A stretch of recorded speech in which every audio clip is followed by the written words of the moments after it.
Bom dia, Jânio. Bom dia, Mariana. Bom dia a todos. Então... Jânio, não tem como a gente começar o programa hoje a não ser falando, né, da manifestação que levou aí milhares de brasileiros, todas as capitais do país participaram, Natal participou, né, um ato contra a presidente Dilma, contra o PT, contra o ex-presidente. Agora também um nome que ficou muito em pauta foi do juiz, né, o Sérgio Moro aí, que foi levantado como o grande astro desse movimento. Agora foi um movimento pacífico, né, Jânio? Para começar com um bordão muito famoso, muito popular, nunca na história desse país teve uma manifestação com todas aquelas características do que ocorreu ontem.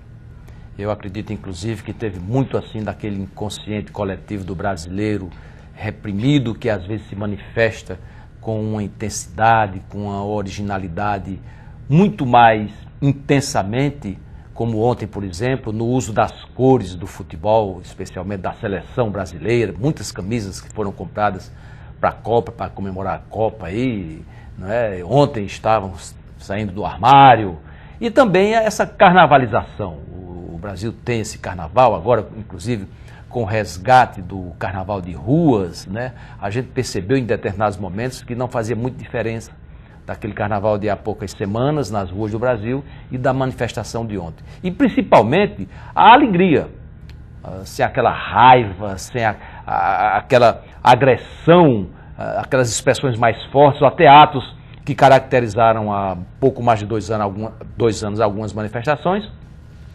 A de ontem foi essencialmente democrática e com muita alegria. É um recado das ruas. É um recado das ruas que tem que ser interpretado por todos os setores responsáveis hoje para tirar o Brasil desse atoleiro no qual ele se encontra. As instituições, todos os estratos sociais, especialmente aqueles que estão no poder, não podem fazer como em experiências anteriores fizeram. Por exemplo, na direta já houve também essa grande manifestação, o Brasil todo se envolveu, mas o Congresso naquela época não aprovou as diretas já, e tivemos que acompanhar uma eleição presidencial com o voto sendo resolvido em convenções de uma forma indireta, que levou Tancredo Neves ao poder depois de todo aquele processo. Ontem, inclusive, o próprio Palácio, a presidente se reuniu com os ministros e disse aquilo que tinha que dizer mesmo, que respeitou a manifestação das ruas e que comemorou, de certo modo, até a forma democrática e sem violência que o movimento, como o movimento ocorreu. A gente vai ter uma outra manifestação. Ontem não teve aquele confronto num outro lugar isolado, mas sem nada que pudesse comprometer. A gente ontem não teve os petistas, aqueles que apoiam o governo nas ruas. Eles estão programando uma movimentação aí para a próxima sexta-feira, dia 18, aí é um negócio meio complicado, porque ontem era um domingo, não atrapalhava o andamento normal do dia a dia laboral do brasileiro, e sexta-feira à tarde é algo que pode gerar algumas dificuldades no próprio deslocamento, interdição de trânsito, mas vamos ver como aqueles que apoiam o PT, o ex-presidente Lula, a presidente Dilma, vão se manifestar no dia 18 para poder comparar uma manifestação com a outra. Até sexta-feira não dá para ficar de braços cruzados. A gente está vendo aí o próprio processo da Lava Jato, está tendo a sua continuidade, com a perspectiva de ouvir o ex-presidente Lula, de avançar agora e até tornar mais público algumas informações, como por exemplo que na casa dele, lá no apartamento dele, foram encontrados documentos daquele sítio que ele disse que não é dele. Ele usa o sítio, diz que não é dele. Faz investimentos nos sítios, pago pelas empreiteiras, mas ele diz que o sítio não é dele. E por que ele guarda, ou estava guardando no apartamento dele, os documentos do sítio? Isso para mim é algo que vai tirar muito do apoio pretendido por ele, notadamente daqueles petistas mais conscientes que vão aguardar o desfecho da justiça. Esse apoio ao juiz Moro ontem faz parte de todo um processo, mas eu não acho muito interessante fazer quase que o confronto, né, de perfil. Ele é um juiz, ele não é um político.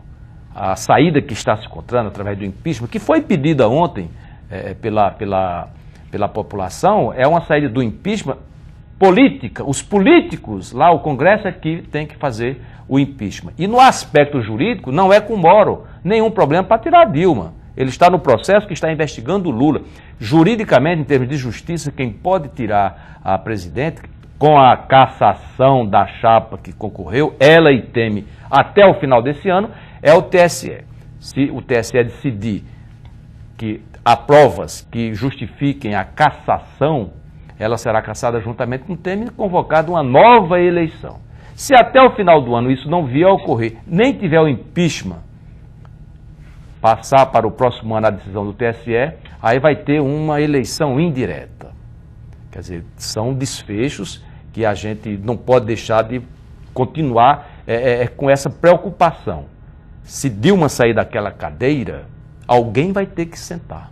Quem é que vai sentar? Ontem, por exemplo, a gente viu, houve o foco. O foco ontem não foi tão disperso, né, como nas manifestações anteriores, que tinha desde aqueles que pediam a volta de militares, até aqueles que queriam até algo mais à esquerda do que a que está no poder. Ontem teve um foco, o impeachment de Dilma e a punição de Lula.